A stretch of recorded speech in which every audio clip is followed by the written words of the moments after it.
kaya yung mananalo sa amin?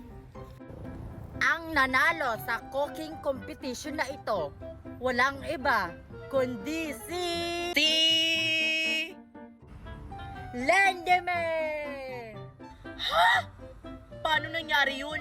Masarap naman yung pagkain ko. Sa akin din, masarap! Talaga, Queenie, ako yung nanalo? Oo, dahil masarap ang ginawa mong pagkain, nasarapan ako. Kaya gusto ko yung pagkain mo. Kunin mo na ang premyo mong 1,000 pesos. Congratulations! Sana all. Ang galing naman magluto ni Lindy Me. Bye, guys! Yes, ako yung nanalo. Uwi na nga ako. Ako rin. Sa susunod kasi, sarapan nyo yung luto nyo. Gayahin nyo si Lindime, kaya siya nanalo.